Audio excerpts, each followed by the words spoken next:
Bien, ¿me escuchan? Sí, doctor.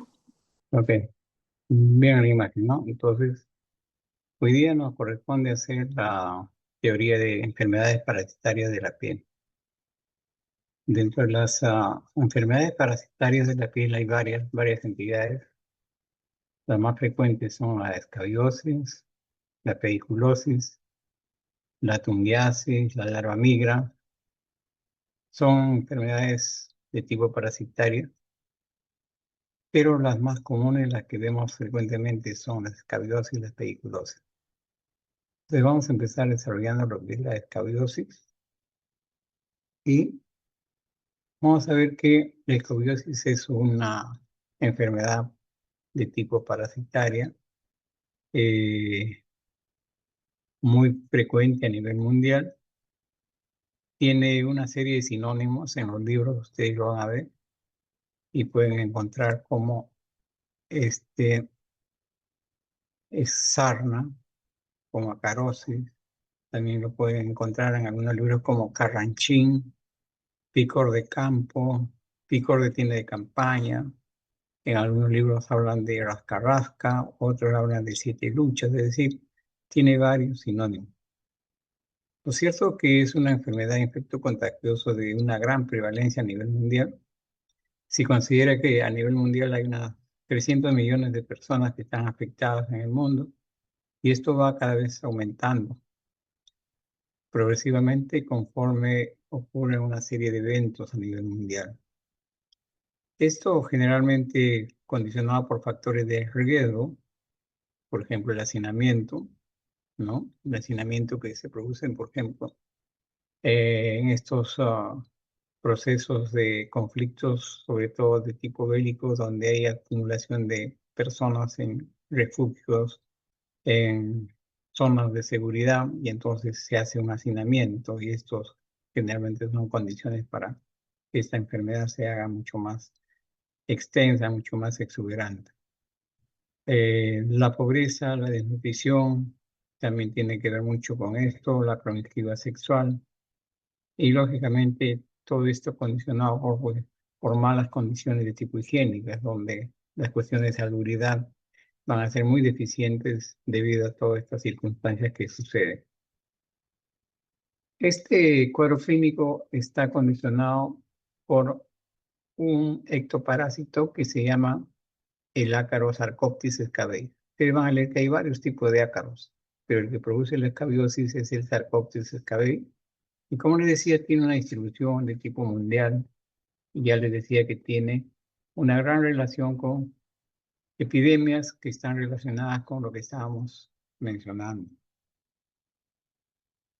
La transmisión de esta enfermedad es de tipo, digamos así, directa, es decir, de persona a persona, es la mayor frecuencia, pero también puede haber la transmisión de forma indirecta, es decir, a través de fomites, fomites, es decir, condicionados, por ejemplo, con uso de ropas contaminadas o contacto con sustancias o con elementos de tipo eh, ropas personales, etcétera, que están contaminadas y entonces se convierten en un medio de transmisión. El ácaro es un parásito que puede vivir prácticamente fuera del cuerpo humano, un promedio de unos 3 días puede supervivir. El ácaro generalmente se alimenta digamos así, eh, de la sustancia del estrato córneo, ¿no? Es un elemento que vive de eso y lógicamente por dicho motivo le tiene que tener un hábitat donde hay calor, donde hay esta sustancia del estrato córneo, y entonces el ácaro puede movilizarse y puede supervivir ahí bastante tiempo. Eh, Esto, digamos así, condiciona que este cuadro clínico se mantenga como una endemia ya de largo tiempo, es decir, se da a nivel mundial. Y la época de prevalencia mayormente es en épocas de invierno. En verano disminuye un poco, en épocas de invierno se ve con mayor frecuencia. Y los grupos de riesgo mayormente son los niños, y dentro del grupo de niños mayor frecuente son las mujeres. El sexo no está bien determinado, ¿por qué? Pero los niños, al parecer, en cuanto a mujercitas, son los que tienen mayor facilidad para hacer este tipo de infestación. El parásito tiene una característica muy importante, que es un elemento que tiene un ciclo monoxénico, es decir, todo su ciclo lo hace en la persona, en el hombre, y por dicho motivo el reservorio es el hombre. Y esto, como les decía, es un ácaro especialmente del hombre, del ser humano, porque hay ácaros de animales, y si bien es cierto, pueden vivir en el hombre, pero generalmente no se reproducen, salvo que por ahí infesten a una persona con, digamos así, con una situación de inmunosupresión, y entonces en ese caso sí, de alguna forma estos ácaros de animales pueden producir y pueden hacer muy extensas las enfermedades, pero normalmente el ácaro de animales puede vivir en el cuerpo, pero no se reproducen tan fácilmente como es el ácaro del Sarcoptes cabello. Ya le decía que el mecanismo de transmisión es directo, ya le dije por qué. Y también, lógicamente, este directo es a través del contacto de persona con persona. La forma más fácil es a través de las relaciones sexuales. Y, lógicamente, la vía de transmisión es a través de la piel. Ese es el punto de vista directo. Y el indirecto, ya le decía, es a través de comités, es decir, sustancias contaminadas, sábanas, ropa personal, etc. El parásito tiene una característica muy importante. Tiene un periodo de incubación que tiene de 2 a 6 semanas, por lo menos, de incubación. Y durante este tiempo, en la persona que es infestada por primera vez, no aparecen los síntomas. Entonces, pasa todavía este tiempo y recién después de pasar este tiempo de incubación aparecen los síntomas de este cuadro clínico, donde el prurito es el síntoma mucho más, digamos así, intenso, más evidente y más molestoso. En cambio, hay otras personas que ya se infestaron anteriormente y lógicamente en estas personas una segunda infestación van a condicionar que las manifestaciones sintomatológicas sean mucho más rápidas. Entonces aparecen después de 1 a 4 días, simplemente después de la nueva exposición. Entonces hay esta diferencia de aparición de sintomatología dependiendo si es una prima infección o si ya es una reinfección en una persona. Ya le dije que el periodo de transmisión existe generalmente mayormente en poblaciones jóvenes, es a través de la piel. Esto es un cuadro clínico a nivel universal. Y hay una característica muy importante. Esta parasitosis va a infestar personas que tienen una resistencia inmunológica normal, adecuada, pero también con bastante facilidad pueden infectar a un grupo de personas donde su situación corporal está inmunológicamente bastante deficiente. Y en estas personas que pueden ser elementos que tienen enfermedades como cánceres, problemas de, digamos así, de glicemia no controladas o colagenopatías, etcétera, hacen que su situación inmunológica sea mucho más deficiente, lo cual hace que este elemento parasitario sea mucho más agresivo. Y al ser más agresivo, presenta lesiones lógicamente también mucho más exuberantes, mucho más extensas, mucho más hiperqueratóxicas, y a esto se le llama sarna noruega. Entonces la sarna noruega es un tipo de sarna que se ve preferentemente en personas inmunológicamente deficientes. El parásito adulto tiene un dimorfismo sexual, la hembra es mucho más grande, como ven ustedes aquí en el cuadro. Su forma más o menos es de redondeado, no es segmentado, es aplanado dorsalmente y tiene 4 pares de patas cortas, lo cual le permite un desplazamiento. Los huevos, cuando ustedes lo ven, lo estudian, es pequeño, mide unos 160 milímetros de longitud, forma ovalada, y de ello, cuando revientan, salen larvas hexápodas. Ese es más o menos el ciclo, como estos parásitos se van a ir reproduciendo. La metamorfosis es incompleta. ¿Y qué es lo que ocurre? Estos elementos parasitarios van a empezar su ciclo en la superficie de la piel. Los elementos juveniles, tanto machos y hembras, copulan en la superficie de la piel. Una vez que ocurre esto, el macho muere inmediatamente y es la hembra la que queda viva y se introduce en el estrato córneo de la piel y desarrolla túneles, es decir, utiliza el estrato córneo como elemento de refugio para formar túneles.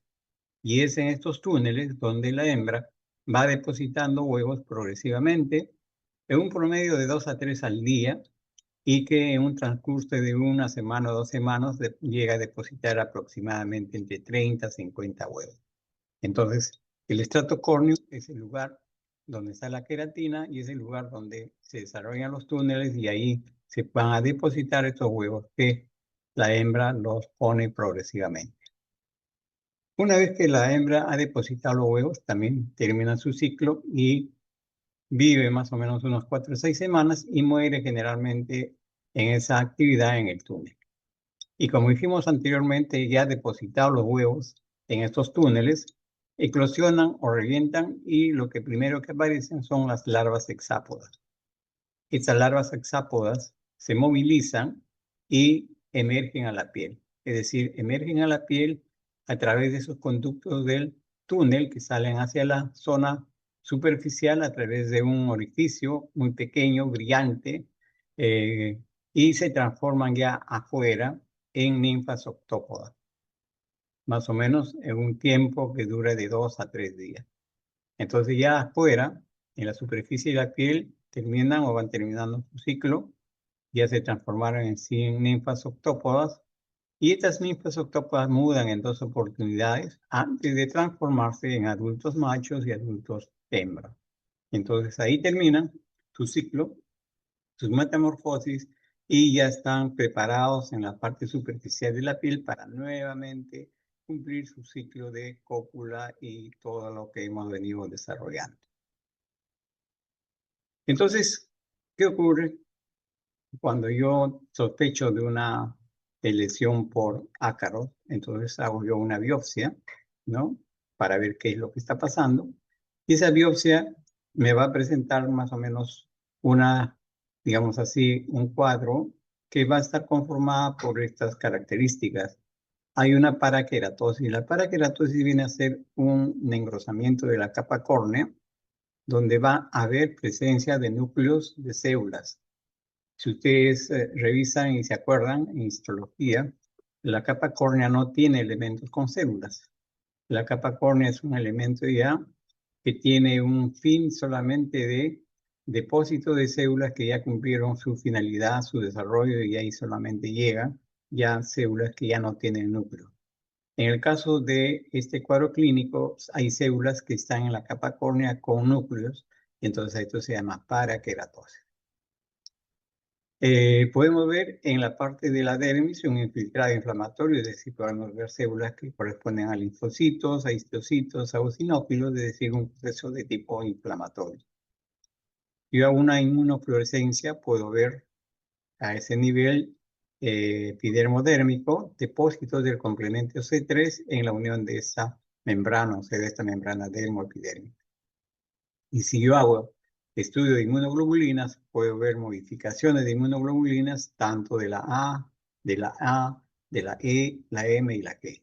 Es decir, todo esto puedo ser demostrable con una biopsia que yo hago a este paciente que tiene una carosis. Entonces, ¿yo cómo llevo a entender la clínica de esta enfermedad? En primer lugar, ya hemos dicho que tiene un ciclo, una metamorfosis, tiene un ciclo monoxénico, todo es en el hombre. Y entonces nos va a hacer 2 presentaciones en 2 grupos de personas, en lactantes y adultos. En lactantes es muy importante que sepan que el pequeño se infesta o se infecta con alguien que lo contaminó. Lógicamente el lactante no camina, no se desplaza y entonces con mayor facilidad es contaminado por familiares, papá, mamá que traen el proceso infeccioso y hacen que este lactante se infeste. El adulto, lógicamente, que es el que mayormente se va a infestar, puede presentarnos una infestación en adultos inmunocompetentes, es decir, personas común y corriente, y el otro cuadro que le dije en adultos inmunosuprimidos. Es decir, conversamos como la inmunosupresión como un elemento importante como para condicionar una forma de presentación de la carosis y se convierte en lo que se llama la sarna noruega, es decir, una sarna muy agresiva con lesiones muy, digamos así, diferentes a lo que hace una carosis normal, es decir, lesiones con hiperkeratosis, con lesiones muy, digamos así, amplias que a veces nos hacen confundir con otros cuadros clínicos, sobre todo con cuadros así de tipo hiperqueratósicos, descamativos, por ejemplo, con la psoriasis. ¿Por qué? Porque tiene una presentación más o menos de esa índole. Entonces, clínicamente, ¿cuáles son los síntomas que vamos a ver en este cuadro clínico? El prurito. El prurito es el elemento más importante que aumenta progresivamente en intensidad. Y esto lo hace mayormente, la intensidad es mayormente por la noche. Entonces la intensidad que presenta marcada en la noche es algo característico. ¿Y por qué es en la noche mayormente? Porque al parecer la noche es un momento donde uno deja de hacer muchas actividades ya del día, está en un proceso de, de descanso y se puede percibir con mucho más facilidad alteraciones corporales. Es más, en la noche, al parecer, el ácaro también se desplaza mejor por los túneles, depositando los huevos, y entonces también eso causa una mayor hipersensibilidad, y entonces el prurito es mucho más intenso y mucho más fácil de percibir en la noche. Entonces, ese es el síntoma más importante. Y los signos, digamos así, que se pueden ver son varios tipos de lesiones. Son lesiones directas, lesiones indirectas y lesiones nodulares. Son tres tipos de signos que nosotros podemos ver en este tipo de cuadro clínico. ¿Qué lesiones son directas? La lesión directa viene a ser aquella lesión que se forma a través del surco acarino, es decir, lo que conversamos, que el ácaro se metía hacia la zona del estatocórneo y producía el túnel. Ese túnel se convierte en lo que se llama el surco acarino. Y como decíamos, este surco acarino tiene una salida, lógicamente, y si tiene una entrada, tiene una salida hacia la zona de la piel. Y donde sale, se va a ver siempre una pequeña estructura de tipo vesicular que tiene una brillantez que semeja a una perla, y por eso que a este elemento se le denomina la vesícula perlada de Bacin. Entonces, muy característico de una lesión directa es el surco acarino con su salida hacia la zona externa a través de esta vesícula perlada de Bacin. Estas son las lesiones directas, son las muy importantes porque aquí en esta lesión directa vamos a encontrar generalmente al ácaro. En cambio, las lesiones indirectas son lesiones condicionadas por una reacción de hipersensibilidad. Ahí no vamos a encontrar el ácaro, lo que vamos a encontrar es una proliferación de lesiones de tipo eritematopapular con bastante prurito, que van a tener una disposición bilateral, es decir, vamos a ver que se dan a ambos lados de mis cuerpos, vamos a ver que tienen más o menos una distribución simétrica, y esto es una característica clínica muy importante en el diagnóstico clínico de una carosis. Entonces, lesiones indirectas a través de lesiones eritematopapular de distribución simétrica. Y lo otro, vamos a ver que estas lesiones se van a distribuir en zona de pliegues. Eso es otra característica muy importante. Los pliegues son los lugares donde vamos a tener una mayor afectación, sobre todo en los pliegues de la muñeca, en los pliegues interdigitales en las manos, en los pliegues interglúteos, es decir, en esos lugares vamos a encontrar una mayor cantidad de estos elementos que estamos describiendo. Muy, digamos así, sui generis, el hallazgo de estas lesiones en esta zona. Y el otro grupo de lesiones que vamos a ver son lesiones de aspecto nodulares, llamados nódulos sacarinos porque se convierten en lesiones nodulares, que son lesiones más consistentes, lesiones mucho más duras y que se localizan sobre todo con mayor facilidad y frecuencia en las zonas genitales. Las zonas genitales son aquellos lugares donde vamos a encontrar con mayor facilidad nódulos acáridos. Pero también podemos encontrar estos nódulos en los codos, en las axilas, en los flancos, pero con mayor frecuencia lo vamos a encontrar en las zonas genitales, tanto del varón como de la mujer. Entonces, en la zona del escroto, en la zona del pene, en la zona de la región vulvar, es decir, en lugares donde podemos encontrar los nódulos acáridos. Como ven, son diferentes tipos de lesiones como elementos de signos de este cuadro clínico, donde lo más importante es la lesión directa, donde vamos a encontrar el surco acarino, y es acá donde vamos a encontrar la presencia del parásito. Esto más o menos es un esquema de cómo se hace el túnel en el estrato córneo, donde hay queratina, ¿no? El ácaro vive de la queratina, se alimenta de la queratina. Entonces se entra al estrato córneo, hace el túnel, aquí depositan los huevos, ¿no? Después la hembra muere, ¿no? Y después ya la larva se convierte en una larva hexápoda, ¿no? Al reventar los huevos y sale hacia afuera, ¿no? Y la larva ya hacia afuera, completa su ciclo volviendo a una larva octópoda, hace 3 modos y ya se convierte en una larva, o ya no en una larva, sino ya en un parásito joven, maduro, lo cual nuevamente copula y vuelve a hacer nuevamente todo el cuadro que hemos venido describiendo. Entonces, ¿cómo hago yo el diagnóstico de este cuadro clínico? Ya tengo los síntomas, tengo los signos, entonces eso se convierta en el elemento clínico. Entonces, yo ya sé qué es lo que puede tener el paciente con esta enfermedad y le hago uno lo que es el antecedente epidemiológico. ¿Qué significa esto? Significa que esta enfermedad infectocontagiosa de la carosis es muy fácil de diseminarse. Dijimos que los lugares de mención eran aquellos lugares donde había aglomeraciones de gente. Entonces es muy fácil que una persona que está contaminada desde un núcleo pequeño donde hay varias personas, como por ejemplo una casa, el hogar, pueda prácticamente diseminarlo a sus familiares. Es decir, alguien viene de la calle trayendo la infestación, infectado en alguna parte, de repente en el colegio, en la universidad, en cualquier lugar, y llega a la casa. En la casa se convierte en el elemento que empieza a diseminar el proceso infeccioso. Entonces, ¿qué cosas van a ver ahí? Infestados, o sea, personas infectadas.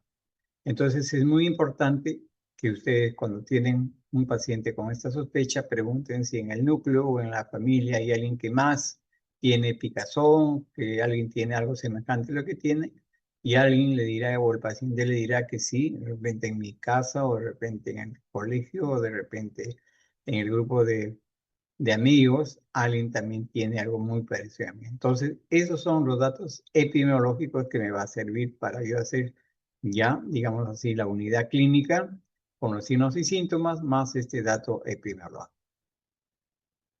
Si ustedes clínicamente lo han determinado, han detectado a través de lo que ya hemos descrito, entonces hacen su diagnóstico. Pero si por hubiera alguna duda, entonces podemos echar mano a lo que se llaman los exámenes de laboratorio. El examen de laboratorio más usado es el examen directo o ácaro-test. Entonces, ¿qué significa el ácaro-test? Significa tratar de encontrar al parásito o resto del parásito o, digamos así, defecación del parásito en estas muestras del examen directo. Es decir, con una hoja de bisturí se saca un raspado de estas zonas que podría albergar al parásito. ¿Cuál es el lugar donde hemos dicho está el parásito? Hemos dicho que está en el surco acarino. Entonces yo tengo que tratar de buscar el surco acarino, aquella lesión que tiene esa vesícula perlada, y de ahí yo tendré que hacerle el raspado. Si hago ahí el raspado, voy a encontrar de seguro si es el cuadro clínico al parásito o parte del parásito o ese del parásito. Pero si yo hago el examen directo en las lesiones secundarias, o sea, en aquellas lesiones papulares, eritematosas, pruriginosas que se forman por una reacción de hipersensibilidad, allí no voy a encontrar nada. Entonces ustedes van a tener un falso negativo. Entonces ya saben de dónde tienen que hacer el examen directo o a carotid. Entonces ustedes hacen un raspado, que es una cosa muy sencilla de hacerlo y se puede hacer en cualquier lugar, donde solamente lo que necesitan son las láminas, portaobjetos, las cubreobjetos, y lo único que necesitan es sacar la muestra con un pequeño raspado con una hojita de bisturí. Esas lesiones que han raspado, lo ponen en la lámina, le aplican hidróxido de potasio, generalmente al 10%, se puede usar del 10 hasta el 20%, le echan una gotita encima de esos restos que han sacado y lo ponen una laminilla encima. Entonces ustedes fácilmente pueden encontrar esta figura, ¿no? Entonces, si obtienen esta figura, lógicamente están corroborando el diagnóstico presuntivo. Miren, este es el ácaro, entonces fácilmente lo pueden identificar si han hecho digamos así, la toma adecuada en el lugar adecuado. Una vez que hicieron su diagnóstico, viene, digamos así, el tratamiento. ¿Qué cosa es lo que tenemos que hacer? Es un tratamiento en el cual tenemos que indicar el fármaco más apropiado para este tipo de parásitos. Porque tenemos que tener en cuenta que todo medicamento tópico puede tener algún tipo de riesgo, todo elemento sistémico igualmente. Puede producir alergias, puede producir intoxicación y normalmente los productos que usamos para escabiosis son de aplicación tópica y también hay de aplicación oral. Las indicaciones es que uno tiene que buscar el medicamento apropiado para dicho fin en base a la edad del paciente, en base a la situación fisiológica del paciente. Hay una cosa que siempre tenemos que tener en cuenta, que no debe aplicarse estos tratamientos tópicos sobre la cara y sobre las mucosas. Y como este cuadro clínico produce mucha picazón, que es el síntoma mucho más molestoso, en los niños generalmente esta picazón produce rascado. El niño se rasca y este rascado a veces muy, digamos así, descontrolado, va a producir zonas de sobreinfección con bacterias. Es decir, me agrego yo una infección bacteriana por el rascado. Una puerta de entrada donde las bacterias también entran y entonces ya me hacen una contaminación y entonces yo tengo una carosis infectada con bacterias. Entonces, cuando ocurre esto, lo primero que tengo que yo ir limpiando es las bacterias de sobreinfección. Entonces, yo trato las bacterias de la infección bacteriana con antibióticos de acuerdo al paciente que tengo como elemento en el consultorio. Entonces, una vez ya solucionado si es que trajo esta infección sobreagregada, no hay problemas, o simplemente viene el paciente sin la infección sobreagregada, entonces yo tengo que utilizar el medicamento más apropiado. Ya les dije que estos medicamentos se manejan en función de edad del paciente, inmunodeficiencia o inmunocompetencia, el estado fisiológico, si es un paciente gestante o es un paciente no, si es un niño pequeño, si es un niño de mayor edad, si es un adulto. Tengo que tener en cuenta los costos de estos medicamentos y tengo que tener en cuenta mucho el grupo familiar o el grupo de amigos o el grupo que está cercano a este paciente. ¿Por qué? Porque vamos a tener que también hacer un tratamiento de extensión hacia ese grupo en el cual podría estar el foco infeccioso en el cual el paciente trajo después ya la infestación. Entonces, como ven, aquí hay varias drogas antiparasitarias. Vemos una relación como de 7 medicamentos más o menos que existen en el mercado que lo podemos usar. Todas son muy buenas siempre y cuando lo utilicemos adecuadamente. Entonces, cuando nosotros empezamos a ver la relación, encontramos benzoato de encilo al 10 y 20%. Al 10% se usa en niños y al 20% en adultos. Si ustedes le ponen 20% al niño, le van a producir una hepatitis de contacto, muy seguro. Entonces, en niños es al 10%. Y este tiene una forma de aplicación muy, muy especial. El benzoato de bencilo es un elemento que elimina a los parásitos adultos, mas no elimina a los parásitos jóvenes. Por lo tanto, este medicamento, cuando ustedes recetan, tienen que hacer un esquema bastante, digamos así, especial. Es decir, todo paciente que va a usar cualquiera de estos medicamentos, primeramente tiene que bañarse y después del baño viene recién la aplicación en todo el cuerpo. No es que solamente me aplico donde me está picando, donde están los granitos.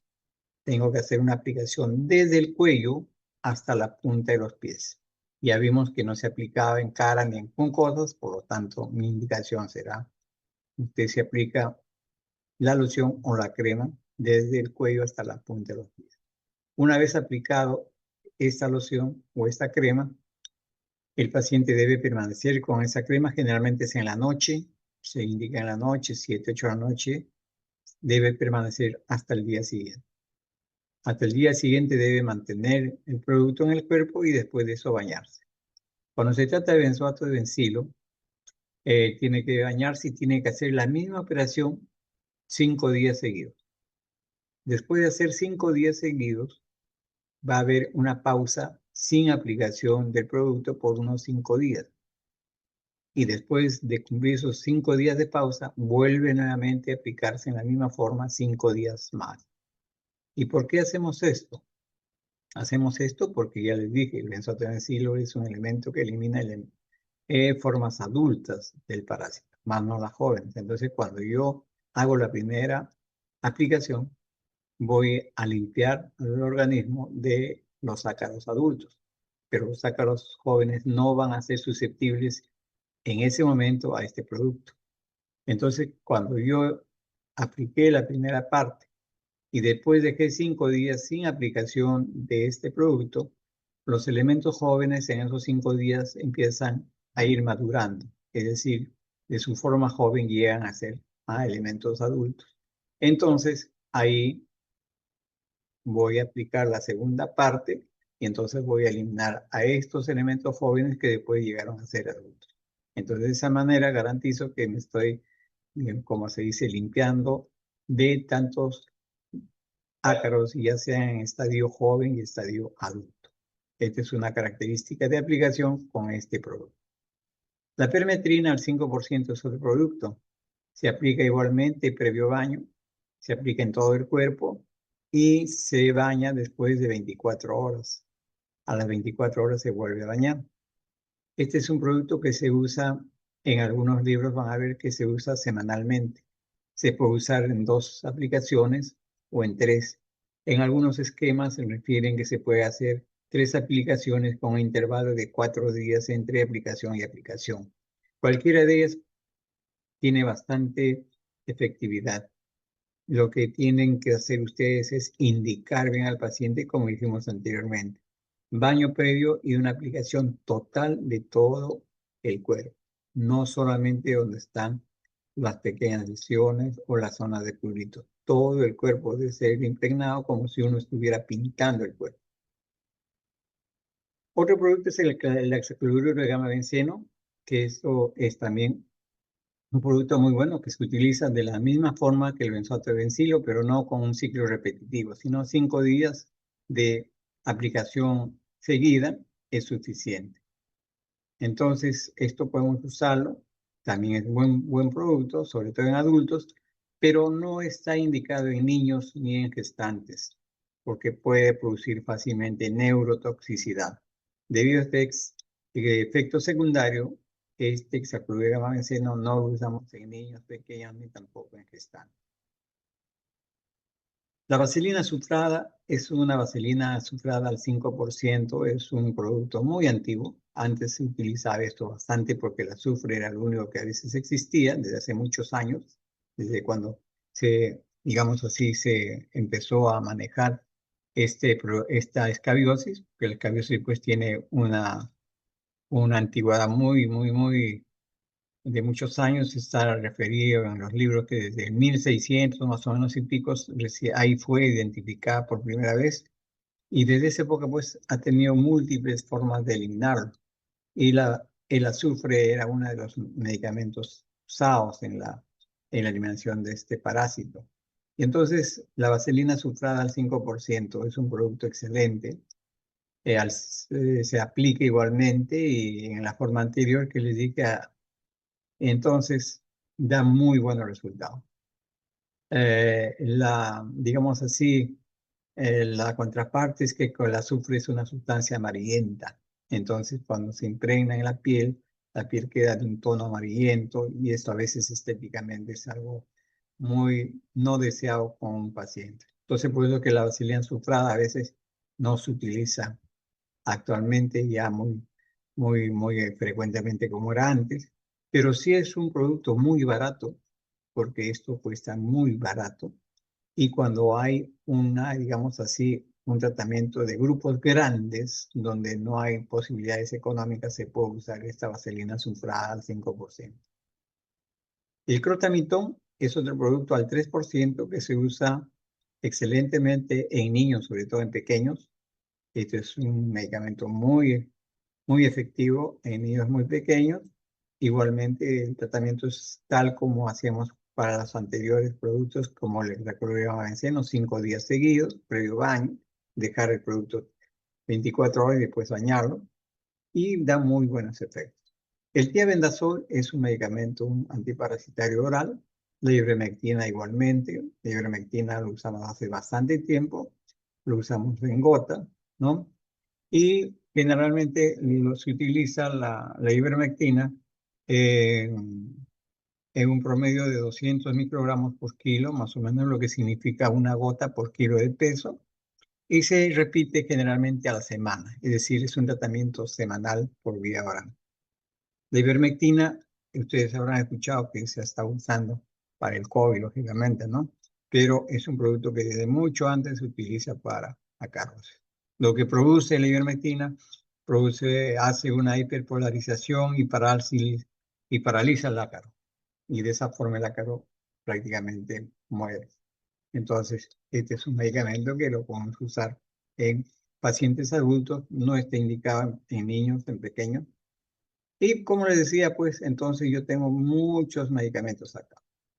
Estos estarán sujetos al estado fisiológico de cada paciente. Ya les dije, por ejemplo, en los niños pequeños yo puedo usar protamidón, puedo usar benzoato al 10%, puedo usar la permetrina que también está indicado en pequeños, en niños menores, pero el hexacloruro de gamma no, la ivermectina tampoco. Si es una paciente gestante, por ejemplo, no puedo usar ninguno de estos. Lo único que está permitido en una paciente gestante es la permetrina. Y entonces, como ven, son medicamentos que existen y cada uno tiene una aplicación dependiendo de la persona.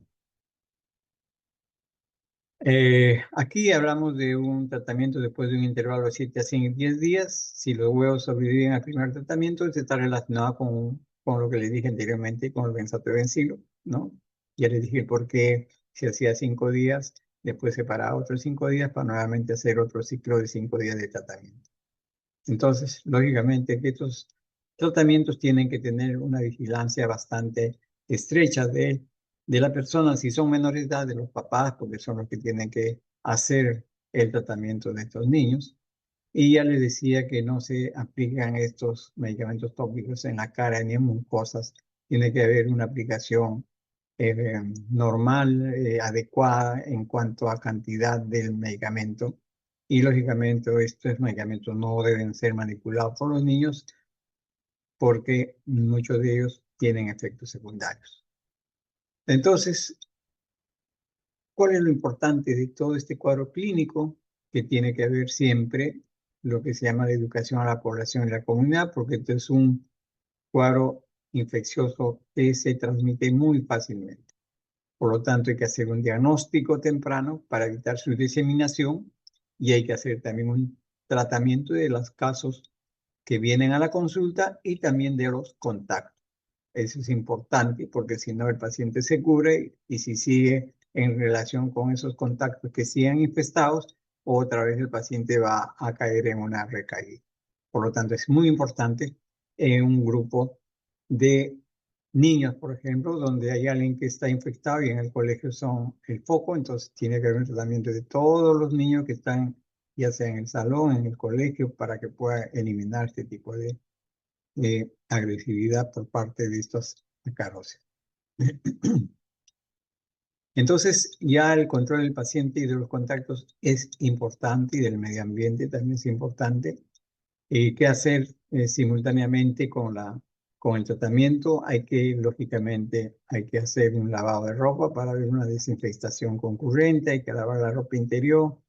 todas las ropas de la persona que está infectada, porque ya le decía, el ácaro puede vivir hasta 72 horas fuera de la piel, es decir, puede vivir en las ropas, en las camisas, en las chompas, puede vivir ahí, puede mantenerse todavía vivo por unas 72 horas, o puede también caer a las sábanas, a la frazada y estar ahí 2, 3 días. Y lógicamente esto hace que uno pueda infestarse fácilmente cuando se acuesta sobre estos lugares donde el ácaro está y está vigente todavía su supervivencia. Entonces hay que lavar las ropas, ¿no? Y tanto sea las de ropa personal como también las de la cama, y de esta forma se irán destruyendo los ácaros. Entonces esto es muy importante para por lo menos tener la seguridad que este producto o este parásito no se disemine tan fácilmente. Ya le decía que los contactos es digamos así, el dato muy importante para eliminar esta cadena o para romper esta cadena de infestación y de la fuente que ha originado este tipo de cuadro clínico. Entonces hay que buscar estos infestados y lógicamente ya les dije que hay que hacer tratamiento también de estas personas que de alguna forma han tenido contacto con las personas infestadas. Esto se da con mucho más facilidad en la casa, donde a veces uno de ellos está infestado, pero los demás también progresivamente van infestándose, y por lo tanto el tratamiento debe ser también para todos ellos que de alguna forma tienen algún tipo de relación, de contacto con estas personas que están enfermas. Entonces hay que educar a las personas, hay que indicar el tratamiento adecuado y lógicamente hay que organizar programas de tratamiento colectivo cuando se trata, por ejemplo, de un colegio donde hay algunas personas, algunos niños que están infestados. Entonces, lógicamente hay que coordinar el tratamiento de todo el grupo. Lógicamente, eso es muy importante eh, para romper esta cadena de extensión de esta enfermedad. Aquí hay algunas figuras donde ustedes vamos a ver, esta es una lesión secundaria, una lesión papular secundaria de hipersensibilidad. Este es un nódulo acarino. Miren el tamaño, la diferencia entre este nódulo y esta lesión secundaria, ¿no? Miren, lesión escrotal, lesión, la cara interna de los muslos, es un sitio de predilección de los ácaros, esta cara interna de los muslos, así como la zona periumbilical también, es una zona que vamos a ver con frecuencia la aparición de estos ácaros, también en la zona periareolar, o sea, alrededor de la aureola mamaria, también es otro lugar, en las damas sobre todo. Y acá miren los nódulos sacarinos, perdón, los surcos sacarinos, como ven estas lesiones lineales, son los surcos sacarinos, ¿no? Y aquí hay unos puntos medio brillantes que vienen a ser las vesículas perladas. Aquí, miren, la picazón, el prurito hace que la persona se rasque. Un sitio de predilección, les decía, los pliegues. Aquí es el pliegue de la muñeca. Este es el pliegue interdigital. En las manos también está bastante dañada, ¿no? Está escoriada por el rascado que produce la picazón. Este es otro tipo, ya les dije, de las lesiones interdigitales, o sea, en pliegue, como se apropia de estas zonas del ácaro, en este punto de la vesícula perlada, las lesiones de tipo lineal.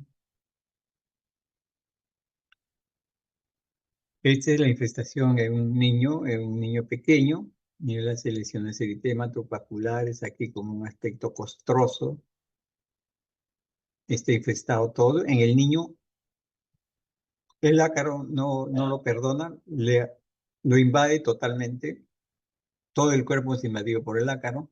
En cambio, en los adultos respeta todo lo que es cara, todo lo que es cabeza y todo lo que es la región palmo-plantar. Entonces, en el adulto, las regiones palmo-plantares no están afectadas, cabeza y cuello tampoco. En cambio, en el niño está totalmente todo el cuerpo expuesto a la infestación de parásitos. Acá lo vemos, miren cómo está infectado acá, incluso acá ya hay una infección secundaria por rascado, y hay una sobreinfección que se ha agregado a este tipo de cuadro clínico inicial. Todas estas son pápulas eritematosas que tienen una distribución simétrica, se reacciona de hipersensibilidad, acá lesiones de tipo, digamos así, de túneles, como habíamos descrito, con vesículas perladas brillantes. Miren, acá también tomado el antebrazo, aquí el brazo y el guante está tomado, es decir, todo su cuerpo está tomado por el ácaro.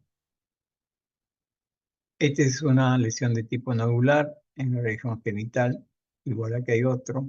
En la región de los muslos, más pequeñas, lesiones pequeñas, secundarias. Y esta es la sarna noruega. La sarna noruega que produce una hiperkeratosis, es decir, la piel se engruesa, muy parecido a una psoriasis, como vemos acá. Miren acá, entre los dedos de las manos, estas lesiones hiperkeratósicas gruesas que se fisuran incluso la mano. Miren, entonces esto fácilmente nos podemos confundir con un cuadro de psoriasis y darle tratamiento para psoriasis cuando en realidad no es eso, sino es una sarna de tipo noruega. Acá igualmente la sarna noruega, miren cómo describe estas lesiones lineales, que son los surcos sacarinos, ¿no? Y estos puntos brillantes que vemos acá, que son lo que se llaman las vesículas perladas. Las vesículas perladas de Basín, que son los lugares por donde el túnel sale, desemboca hacia la zona externa o exterior. Esto más cerca, miren la mano de un paciente con sarna noruega, miren esta piel hiperkeratósica, una piel que semeja a una psoriasis, y lógicamente esta resequedad origina fisuración. Y aquí vemos la piel cómo se fisura, como si estuviera cortada. Y esto para que puedan ver que un niño muy pequeño es prácticamente tomada todo su cuerpo. Miren, las regiones plantares son tomadas, las lesiones se diseminan en todo su cuerpo, la región perivulvar, igualmente todo está copado de lesiones de tipo acaroso. Igual la palma totalmente infestado, miren todas las lesiones. Incluso acá una lesión de tipo pustulosa, ya por una infección bacteriana, o sea, por el rascado que producen por la picazón intensa que va a sentir la pequeña o el pequeño. Miren, no respeta. En cambio, en el adulto respeta palmas y plantas, en cambio, en el niño muy pequeño no respeta ninguna parte del cuerpo.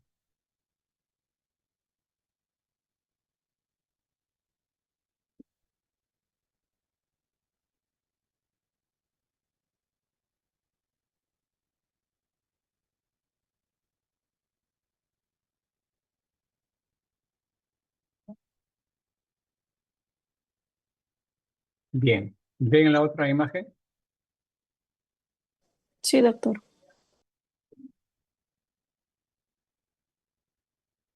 Bien, entonces ahora pasamos a lo que es la pediculosis. La pediculosis viene a ser otra entidad infecto contagiosa muy fácil de pasarse de persona a persona. ¿Qué cosa es la pediculosis? Es una infestación parasitaria de la piel del cuero cabelludo, que es una zona, de la piel del tronco, que es otra zona, o también del área pública. Es decir, hay tres lugares de afectación por estas pediculosis: cuero cabelludo, tronco y la zona pública. Y esta es la imagen del elemento agresor, o sea, el pedículo. Entonces, esta pediculosis está originada por estos parásitos que se dividen en tres variedades. La pediculosis del pubis está ocasionada por el Pitidium pubis, que le llaman algunos piojos del pubis o la vía. La pediculosis corporis, que está ocasionada por la pediculosis humana variedad corporis, o le llaman también el piojo del cuerpo. Y el otro que es la pediculosis capitis, que está ocasionada por el pediculus humano variedad capitis, que es el piojo de la cabeza. Acá tenemos más o menos una presentación de estos elementos. Están de los cabellos.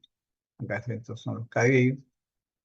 Y aquí están estos parásitos prácticamente colonizando toda esa zona. Entonces, tres variedades diferentes de pediculosis, todos muy parecidos, difieren solamente en tamaño, en características más o menos de ese tipo.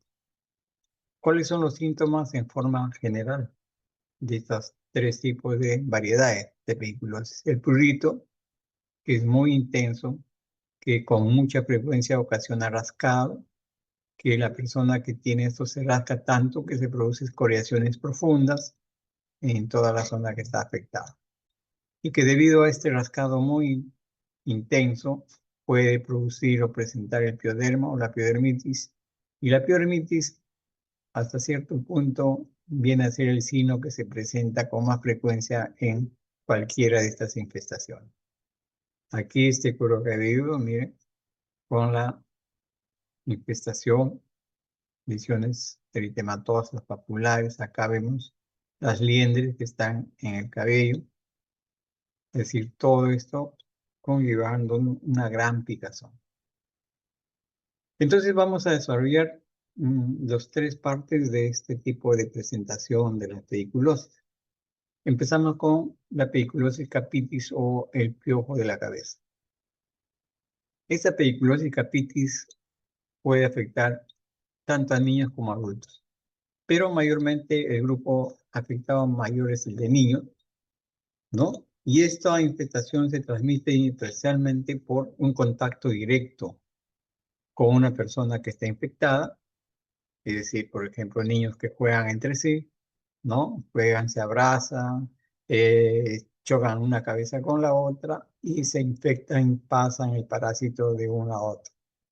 O bien también se puede infectar por una forma indirecta a través de peines, cepillos y sombreros. Es decir, se prestan sombreros o gorros entre ellos, intercambian sus sombreros y basta que alguno de ellos esté con esto, entonces se empieza a diseminar.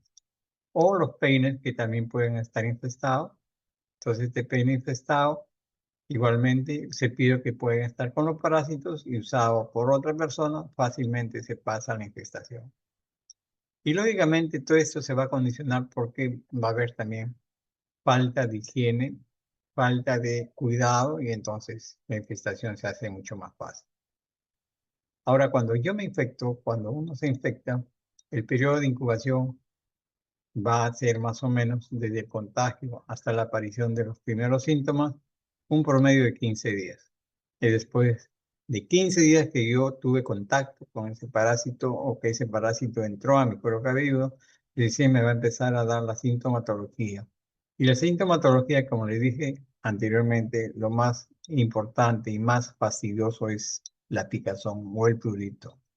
Y este prurito en el cuero cabelludo que conforme va pasando los días se va haciendo mucho más intenso. Y esta intensidad me lleva a rascarme. Y mayormente los sitios de picazón son la zona occipital, la zona retroauricular y también en la nuca. Son los lugares bastante sui generis de esta molestia, de este cuadro clínico. Entonces yo tengo un paciente que llega a la consulta y me dice mayormente que me pique el cuero cabelludo, que siente una picazón que antes no la tenía, y entonces uno tiene que tratar de hacer más o menos una anamnesis, preguntar si esta picazón cuánto tiempo tiene, si esta picazón se repite o hay en algunas otras personas que viven con ella o con él, si esta picazón tiene en alguno de los amigos, tanto del colegio o de otras instituciones donde hay grupos, y todo eso me va a servir para que yo después tenga en mente un diagnóstico presuntivo. Entonces yo examinaré al paciente y lo que puedo encontrar a veces son pues, liendres, ¿no? Los liendres en cantidades en un cuero cabelludo, o puedo encontrar también parásitos, los mismos parásitos que en algunos casos son pocos, en otros son mucho más, y lógicamente yo lo que voy a encontrar son costras hemorrágicas, mayormente por rascado, porque el paciente le pica y se rasca, y al rascarse origina pues unas escoriaciones, y esa escoriación lógicamente es hemorrágica, y entonces yo encuentro estas costras. Y el rascado intenso, permanente y por un tiempo hace que la zona donde yo me esté rascando se empiece a formar un, digamos así, un cuero cabelludo un poco más grueso, un poco más acartonado. Y esto es lo que se llaman ya placas eczematosas. Es decir, este rascado bastante frecuente, intenso, me va formando placas eczematosas, que mayormente se localizan, como antes dijimos, en las zonas retroauriculares y en la zona occipital, que son los lugares donde con mayor frecuencia se observa este daño. Y como les decía, yo tengo que tratar de ver, explorar, y lógicamente lo primero que puedo ver son las liendres. Las liendres que están adheridas a los pelos a través de una proteína muy dura que hace que estas liendres se peguen muy bien al pelo. Entonces, esta liendre ya me da la sospecha, me da una parte del diagnóstico, porque lógicamente si hay liendres quiere decir que hay parásitos adultos. Entonces yo trataré de ver los parásitos adultos, que a veces es difícil encontrarlo porque se mimetizan, se confunden, se esconden muy bien y entonces a veces se adhieren de tal forma que uno no los puede encontrar, a veces no los puede ver. Pero lógicamente la presencia de múltiples liendres ya a usted le da un estigma de que existe el parásito. Y lógicamente el paciente viene con un cuadro de rascado permanente y lógicamente ya le decía que muchos de los pacientes que vienen a la consulta por este cuadro clínico vienen trayendo un problema de impetigización, es decir, de una infección del cuero cabelludo, pero una infección ya sobreagregada por un rascado, es una infección sobreagregada por bacterias. Entonces ya viene el paciente, el niño, sobre todo con el cuero cabelludo impetiginizado, con secreción, y lógicamente esta infestación secundaria me va a traer como respuesta adenopatías, es decir, adenomegalias occipitales, es decir, con pequeñas tumoraciones en la zona occipital, y lógicamente esto alarma a los papás que le vean pequeñas o tumoraciones grandes en esta zona. Y esto simplemente es una agresión de los ganglios debido a este proceso infeccioso. Entonces, ya le decía que cuando viene un niño, un paciente que les dice que me pica mucho el cuero cabelludo y que viene sobre todo muy eh, con lesiones de tipo exudativas, ustedes siempre piensen primero en que tienen que tratar de descartar una parasitosis, en este caso una pediculosis. Entonces, hagan el examen, miren bien, busquen al parásito si que lo pueden ver, pero si ya encuentran liendres, lógicamente les está diciendo que aquí existe presencia de parásitos adultos. Como les decía, en algunos casos el parásito adulto es escaso, no se detecta, pero ya la presencia de liendres les va a dar a ustedes el diagnóstico de este cuadro clínico. Y acá está, miren, una liendre que están ahí, que son las que se puede ver acá. Y acá el parásito adulto ya que se esconde muy bien, que se, digamos así, se pega muy bien al cuero cabelludo. Ahora el parásito, en este caso, vive de la sangre. El anterior cuadro clínico dijimos que el parásito vivía del, digamos así, de la queratina. En cambio acá el parásito busca sangre para poder supervisar, por lo tanto busca succionar, busca hacer extracción de sangre para poder alimentarse. Entonces, si ya determinamos la presencia de este vehículo, entonces hacemos el tratamiento. Los tratamientos que se utilizan en pediculosis son muy parecidos a las sustancias que se usaron para escabiosis. Entonces, la diferencia es que acá vamos a usar champú, porque el cuero cabelludo es cabello, es pelo, y entonces acá van muy bien las lociones, los champús.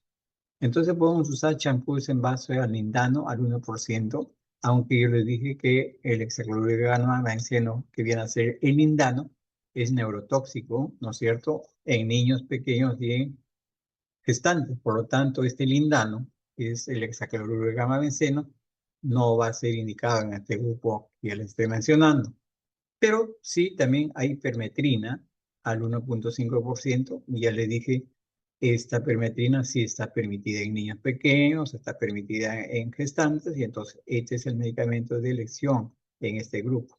En cambio, el lindano siempre será manejable para personas adultas con mayor indicación. Y también en el mercado van a ver que existen otros productos como el malatión a 0,5%, el benzoato de bencilo que usábamos así en antes, que les decíamos que tenían dos formas de aplicación para el ácaro, también lo podemos utilizar en la pediculosis. Y también podemos usar lo que dijimos en antes, la permetrina, la vaselina sulfato, todo eso también podemos usar. Se utiliza, se humedece el cabello y al humedecer el cabello se aplica esta loción o este champú. Se deja ahí unos 5 o 10 minutos aproximadamente y después de eso, o algunos dejan un poco más, a veces hasta 20, 30 minutos, y después de eso se enjuaga. En muchos casos, con una aplicación simple pueden ustedes eliminar todos los parásitos, pero las liendres siempre están muy pegadas porque estas liendres generalmente están pegadas porque se mantiene una proteína que tiene un efecto cementoide, es decir, bien pegada al cabello. Entonces, una sola aplicación a veces es suficiente, pero en algunos casos no, y entonces uno tiene que aplicar a veces hasta 2 o 3 aplicaciones. En algunos esquemas de tratamiento dicen que hay que aplicar a la semana para eliminar a los parásitos que pueden estar todavía superviviendo, pero en algunos casos indican cada 4 días hacer la aplicación de lo mismo y más o menos en unas 3 sesiones. Entonces, con esto ustedes están garantizando que están eliminando al parásito. Lógicamente, la liendre, al estar muy pegada al pelo, no sale. Ustedes la lavan y se va a permitir seguir ahí pegada, pero pueden usar otras, digamos así, sustancias para eliminar digamos así, las liendres. Y es el uso de vinagre blanco, sobre todo al 50% en agua, que lo utilizan como un elemento de peinado, es decir, después que ya hicieron el tratamiento, después que se lavó con este champú, después de hacer este procedimiento, esperan un poco que el pelo vaya secándose un poco y después con esta solución de vinagre al 50% en agua, es decir, mitad mitad, vinagre con agua, agarran uno de esos peines tipo liendera, o sea, patrullero que llaman algunos en la calle, y con ese peine muy fino, mojando este vinagre, le pasan por el cuero cabelludo. Esta sustancia, esta solución, va a disolver esa sustancia cementoide que tiene la liendre con el pelo, y entonces la liendre va a caer fácilmente y se va a desprender, y de esa forma van a limpiar ustedes mejor el cuero cabelludo. Entonces, esto es una forma también de manejo de esa sustancia. Ya les decía hace un momento cuando conversamos que el lindano es una sustancia neurotóxica, acá lo dice, por eso ya está indicado en niños pequeños, no se puede usar, en mujeres embarazadas tampoco, y lógicamente él les decía que la permetrina es lo más indicado. Entonces, esto siempre tener presente para los efectos de tratamiento. El otro grupo es de los vehículos humanos que están habitando la zona corporal. Entonces, acá los ácaros son un poco más grandes, o perdón, los vehículos son más grandes, pueden llegar incluso hasta 4 milímetros de tamaño, acá sí son visibles estos parásitos del cuerpo. Y esta enfermedad de la pediculosis corporis es producido por este parásito que está en todas partes. Y no se puede decir que acá no existe, que solamente está en determinados lugares, no. Este parásito no respeta nada de barreras geográficas, socioeconómicas ni culturales. Cuando aparece, aparece en cualquier lugar donde se han dado las condiciones óptimas para que aparezca. Y estos parásitos tienen una particularidad de que se esconden muy fácilmente en las zonas de costura de las ropas y en los pliegues de la ropa que está en contacto con la piel. Y entonces, muchas veces a veces desnuda al paciente y no encuentra el parásito, pero sí encuentra unos puntos de tipo costrosos, redondeados, que significan simplemente los sitios de succión. Y entonces ahí uno empieza a darse cuenta que esto está originado por un elemento que succiona, hace el orificio y después se esconde. Entonces, ahí es donde tenemos que pensar que estos parásitos hay que buscar en las costuras, pliegues de las ropas, salvo de que el paciente tenga bastante vellos en la parte del tórax. Entonces, ahí sí, a veces estos vellos en abundancia también le sirven como refugio para poder esconderse. Este cuadro clínico va a comprender o se va a afectar ya sea adultos de ambos sexos. Lógicamente, la deficiencia de la higiene personal es muy importante. ¿En quiénes lo vemos estos cuadros clínicos? Los vemos con más facilidad en estas personas que viven a veces un poco desamparadas, viven a veces en las calles, no tienen un hogar, duermen en los parques, duermen en las calles. En esas personas que se agrupan en, digamos así, entre ellos, es donde se ve con mucha frecuencia esta diseminación. Entonces, la etiología es, como les decía, la infección es a través de un contacto corporal directo, a través del cuerpo o del cuerpo con cuerpo, y otra vez también a través de las sábanas o ropas infestadas. Es decir, si yo tengo una ropa que lo utilizo y la otra persona también, generalmente pues es una forma de pasar y de transmitirse esta enfermedad. Y entonces yo puedo encontrar en estas ropas, en los pliegues sobre todo, estos parásitos. Y cuando yo lo encuentro al parásito en el cuerpo, lo puedo encontrar en diferentes sitios. Puedo encontrarlo que están desplazados en el cuello, en el tronco, en las axilas, en la cintura. Pueden estar también en las nalgas, en las ingles y en otros sitios donde haya algo de presión. Y como les decía, el piojo del cuerpo es el más grande que el de la cabeza y mide un promedio de 2 a 4 milímetros. Ustedes saben que ver un parásito de 4 milímetros ya es muy fácil. Es un parásito ya de mayor tamaño que fácilmente se puede visualizar. No es como el parásito de la pediculosis capitis, que es un parásito más pequeñito.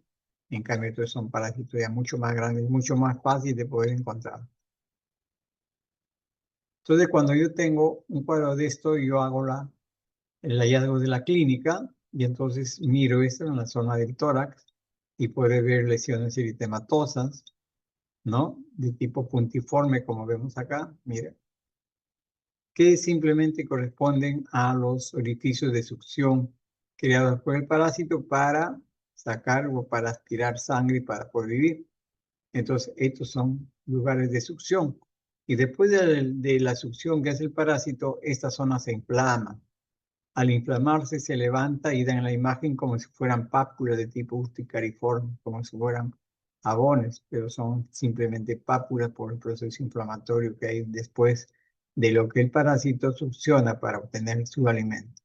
Entonces son pápulas urticariformes muy pruriginosas, pican bastante y lógicamente cuando existen muchas lesiones como vemos acá, porque hay una infestación de bastantes parásitos, entonces el paciente o la paciente se rasca, ¿no? Y ese rascado permanente, intenso y frecuente va a conllevar a que todo esto se manche, se forma como unas máculas de color bronceada, un color medio eh, naranja dorado. Y a esto en algunos libros ustedes lo van a encontrar que se llama enfermedad de los vagamundos o meladenodermia pediculósica, es decir, a esta presencia de estas manchas de aspecto medio bronceado, grandes, debido al rascado continuo, permanente y por mucho tiempo, es lo que se llama enfermedad de los vagamundos o melanodermia pediculósica, y que se puede ver en algunos libros, ¿no? Este tipo de terminología. Y lógicamente, si existe un rascado permanente, frecuente por la picazón, también podemos encontrar una infección bacteriana secundaria. Lógicamente, cada vez una infección bacteriana secundaria puede haber incluso una afectación linfática y a su vez, si existe infiltración linfática, puede haber también un proceso de una glomerulonefritis aguda, es decir, mire hasta dónde se puede llegar con una infestación de este tipo de parásito. Lógicamente, que este rascado permanente por largo tiempo, qué hago yo de esta zona afectada, me puede dar también una forma de presentación lignificada en esta zona de afectación. Es decir, se hace una piel más gruesa, se hace una piel de tipo acartonada, dura. A esto le llaman proceso de lignificación. ¿Qué cuadros clínicos pueden entrar dentro del diagnóstico diferencial de pediculosis corporis? Puedo hacer yo diferencia con la sarna, ¿no?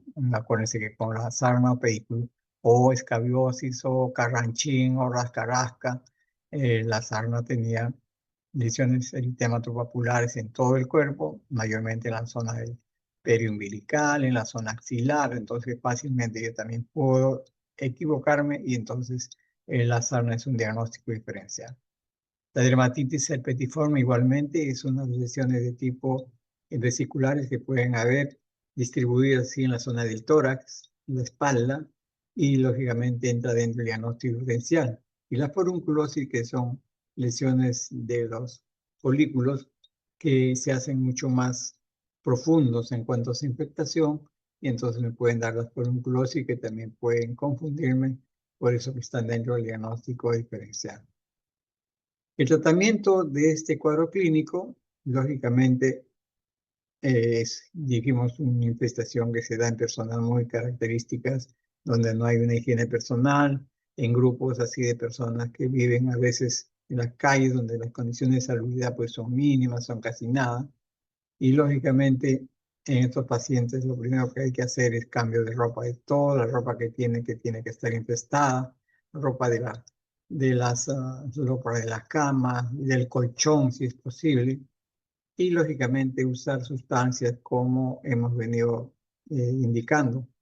El uso de la piretrina es importante, o de la permetrina, o también de lo que podemos usar,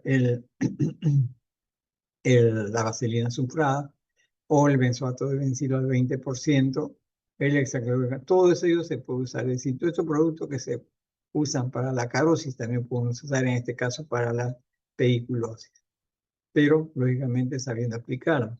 Se aplica igualmente y se deja todo el producto en el cuerpo hasta el día siguiente, en el cual se hace un baño. En algunos casos se hace una sola aplicación, pero en otros hay que repetir a la semana una segunda. Otros dicen que se puede hacer cada 4 días, es decir, cada esquema existe y uno busca el esquema más apropiado para eliminar este tipo de parásitos. Pero lo importante es de que para eliminar y romper el mecanismo de diseminación hay que hacer el mismo tratamiento a todos los contactos de los individuos con el cual esta persona puede estar unida o puede estar siempre frecuentando. Entonces, en ellos también hay que hacer este tipo de tratamiento para evitar después la reinfección. El otro tipo de pediculosis es la que se denomina pediculosis pubis o ladilla. Esto es un cuadro clínico muy incómodo para la persona que lo tiene porque cursa con una picazón muy intensa. Entonces acá tenemos el cuadro clínico, ¿no? La zona púbica, la zona de expectación. Y lógicamente este cuadro clínico se contrae con más frecuencia a través del contacto sexual. Aunque también puede transmitirse por compartir la ropa o la cama que puede estar infestada por este parásito. Un poco más difícil, pero que puede ocurrir, ¿no? Si yo comparto, por ejemplo, ropa con otra persona, por ejemplo, ropa deportiva a veces, o ropa interior, a veces entre hermanos, pueden haber ese tipo de, de forma de diseminación. O simplemente compartir la cama, ¿no? A donde han caído estos tipos de parásitos y yo me puedo infestar de esta forma también. Pero lo más importante es que cuando una vez ya infestado, viene lo que se llama el prurito genital de una intensidad progresiva. Al inicio de la lesión, la picazón es poca, pero conforme va avanzando el tiempo de enfermedad, se hace una intensificación, digamos así, muy molestosa, muy incómoda, en el cual el varón a veces siente una picazón que no lo deja de rascarse, tiene que disimular el rascado a través del bolsillo y lógicamente esto trae una incomodidad tremenda. Este Epididymium pubis, que es el responsable de esto, vive pues en la región púbica y si el paciente tiene vellosidades que le toman parte o casi todo el cuerpo, el Epididymium pubis puede avanzar por el pelo hasta el abdomen, puede irse al tórax y fácilmente puede llegar hasta las axilas en algunas semanas. Entonces, con lo cual, la aplicación ya no es en la zona pública nomás, sino puede extenderse a la zona del tórax, a la zona de axilar, ¿no? Y lógicamente, ¿qué es lo que vamos a ver? Vamos a ver siempre unos puntitos que ustedes ven acá. Estos puntitos son de la succión del parásito. Yo les dije que el parásito vive en la sangre, necesita succionar para seguir viviendo. Por lo tanto, ¿qué es lo que ocurre? Aquí en el pubis, por ejemplo, el parásito succiona y al succionar forma esos puntitos de succión que después son pequeños coágulos muy minúsculos, muy pequeñitos, que después se caen estos coágulos. Al caerse, caen hacia la ropa interior y entonces el paciente empieza a ver unos puntos oscuros en la ropa interior que parecen un granulado, digamos así, de café. Entonces ahí es donde empieza a preocuparse y asustarse. Y esos puntitos oscuros que tienen el propio interior, no son más que los puntitos que corresponden a las pequeñas costras que se han formado después del periodo de succión de estos parásitos. Entonces, eso es lo que ve el paciente cuando viene a la consulta muchas veces. Entonces, ¿qué es lo que yo observo cuando examino a este paciente en la zona pública? Puede encontrar, ya sea por el rascado, bastantes lesiones papulares, muchas de ellas escoriadas por rascado, y en algunos casos puedo ver al parásito adherido a la base de los pelos. El parásito se mimetiza de tal forma que da la apariencia como si fueran pequeñas manchas marrón. Como es un parásito pequeño, y entonces yo puedo ver en la zona de la base del pelo pequeños puntitos marrones de 1 a 2 milímetros. Y yo lo puedo pasar a veces desapercibido, pero si con una pequeña lanceta o con un pequeño palito muy puntiforme muevo la zona, entonces hago que el parásito se empiece a desprender y empiece a desplazarse. Entonces, esto es muy importante cuando ustedes hagan un examen. Siempre está pegado al pelo este parásito. Entonces, eh, este parásito, eh, debido a que ocasiona siempre la succión, succiona, aquí como está punto de succión, como ven ustedes acá, punto de succión del parásito. El parásito puede originar lo que se llaman las máculas cerúleas o cérulas. Son unas manchas azules grisáceas, más o menos de un tamaño de 0,5 a 1 centímetro, generalmente en la parte interior del abdomen y en la parte de los muslos también. Y esto va a corresponder a pequeños hematomas por succión, es decir, hay presentación de pequeños hematomas que se llaman unas máculas cerúleas o manchas azules y que son debidos a un proceso de hematomas por succión. Entonces, esto es importante. A veces vemos y nosotros nos sorprendemos que ver pequeños hematomas y a veces atribuimos a otra causa, pero no. Simplemente vienen a ser estas pequeñas, digamos así, máculas debido a la presencia de estas succiones, ¿no? Que están originadas por el parásito que va haciendo progresivamente. Y lógicamente en esta zona también podemos ver escoriaciones por rascado y a veces se pueden infectar fácilmente con bacterias por este rascado muy intenso y entonces podemos encontrar impetiginización, es decir, exudado, es decir, un cuadro clínico de impetiginización y lógicamente este cuadro de impetiginización en esta zona me va a traer como respuesta presencia de ganglios, es decir, entonces puedo encontrar en este paciente adenopatía regional, es decir, una adenopatía reactiva en la zona inguinal, todo por presencia del parásito que me ha originado picazón y que me he rascado intensamente, me produce una impediginización secundaria por presencia de ya de bacterias y eso me trae como consecuencia una reactividad ganglionar en la zona regional. Entonces yo a veces me asusto porque veo que o siento que en la zona inguinal me sale como unas bolas, y entonces esas vienen a ser simplemente adenopatías reactivas a estos procesos o focos infecciosos que ya se han hecho por el rascado profundo.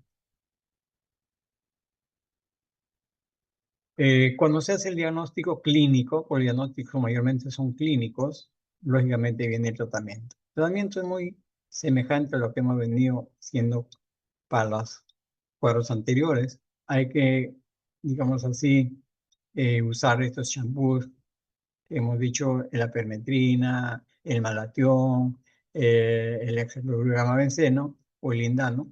Y estas, humedeciendo la zona púdica, podemos aplicar estas sustancias en esos lugares y dejarlo unos 10, 20 minutos, algunos dicen unos 30 minutos, y después de eso ya lavarlo, bañarlo. Entonces, eso hay que hacerlo, digamos así, en algunos casos semanalmente, unas 2 aplicaciones, algunos dicen hasta 3, otros tienen un esquema, como les decía, de cada 4 días, la misma función y creo que el efecto también es muy similar. Y a lo que decimos anteriormente, el medicamento más usado es la permetrina al 1,5%, el lindano también, en adultos sobre todo, no en niños ni pacientes gestantes. Entonces, ¿qué hay que acá buscar? Hay que buscar también el tratamiento de la pareja, o sea, el contacto, porque si esto es un cuadro clínico que se condicionó por contacto sexual, lógicamente que la pareja también tiene que tener de alguna forma esta infestación. Entonces, tiene que haber una recomendación del tratamiento simultáneo de la pareja y, lógicamente, de algún otro contacto sexual que pueda haber tenido esa persona. Depilación no es una indicación, eso puede ser a criterio del paciente. Lo que hay que saber es manejarlo, el producto, la aplicación del producto. Acá tenemos, miren, el Pitiron pubis, ¿no? Y el Pitiron pubis también puede llegar hasta la zona de las pestañas. Este pequeño parásito puede llegar hasta acá.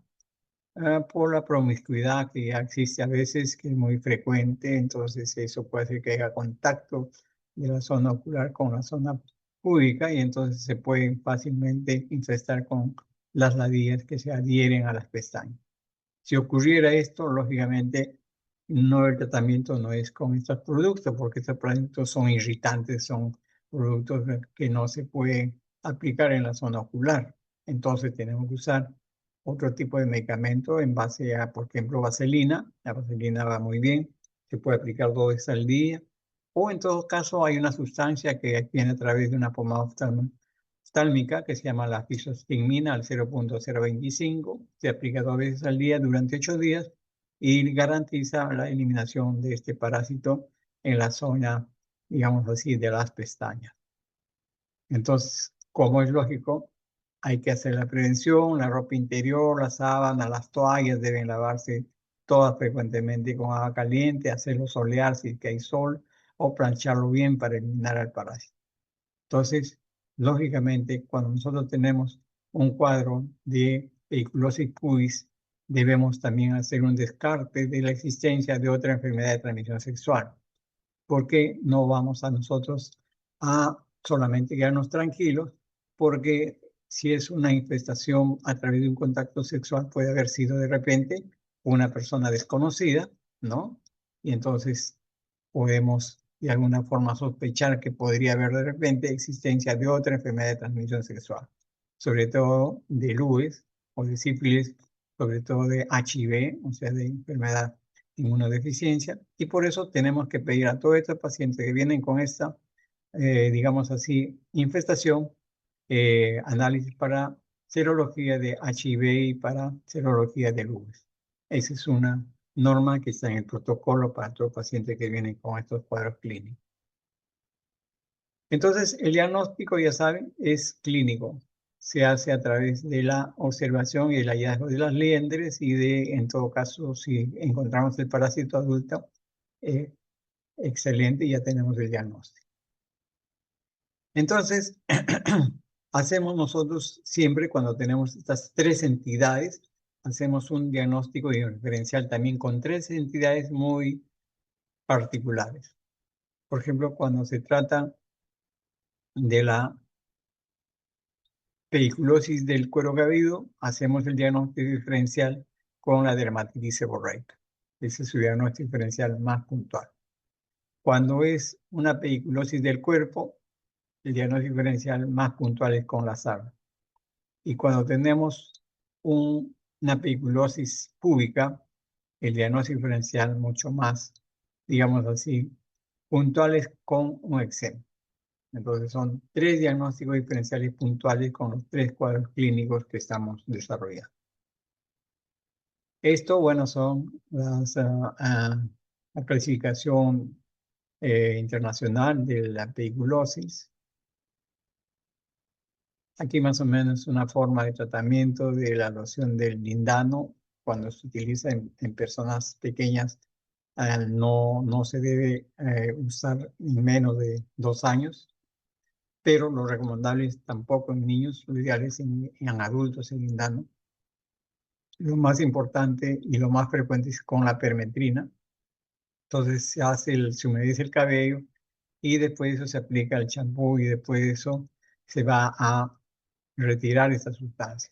No se espera tanto a 12 horas, sino mayormente se puede usar dentro de media hora, 1 hora, y con la diferencia que hay que repetir esto después de 4 días nuevamente.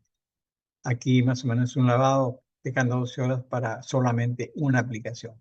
Pero a veces esto de dejar 12 horas puede traer una incomodidad y puede haber una dermatitis de contacto por el tiempo que se deja. Entonces, el esquema más, digamos así, más frecuente es hacer un lavado, hacer una estancia de la sustancia por media hora y después lavar.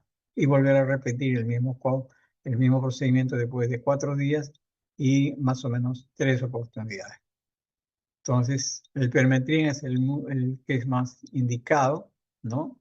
Para este tratamiento del piojo de la cabeza y los huevos que deposita.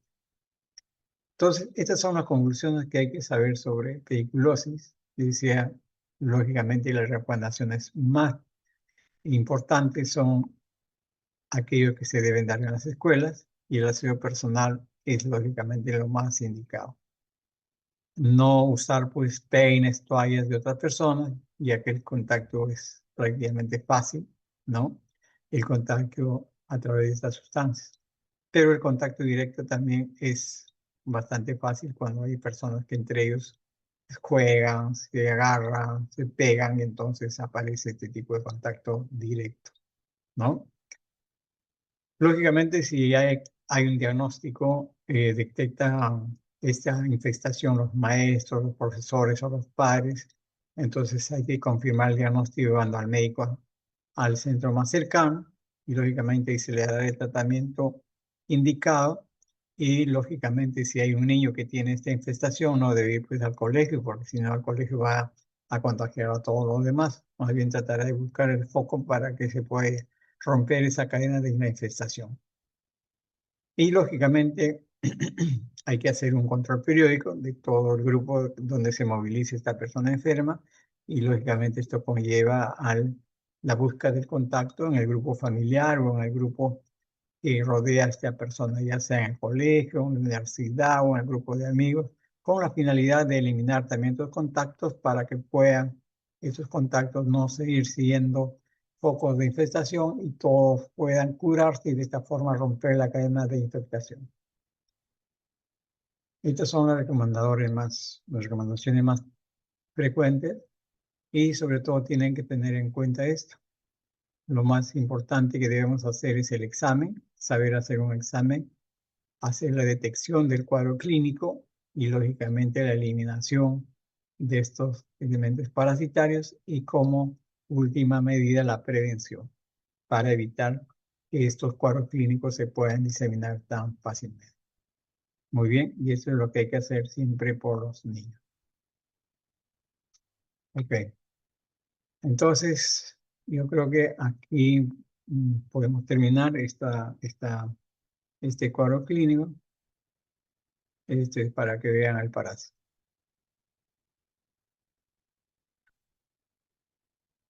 Muy bien, ¿alguna pregunta, algo?